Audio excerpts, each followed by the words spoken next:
Hello friends, welcome to my YouTube channel. So today in this video, I am going to show you how to change the display mode on this device.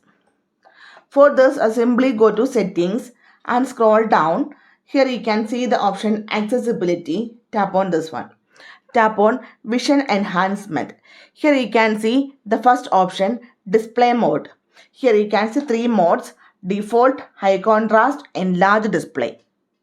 So according to your choice, you can select the high contrast or enlarge or default. So here I am going to select the option high contrast. Tap on this one, just apply. So this is the high contrast mode. If you want to switch to enlarged display, tap on this one, apply this one. If you want to go back to default, select this one, apply.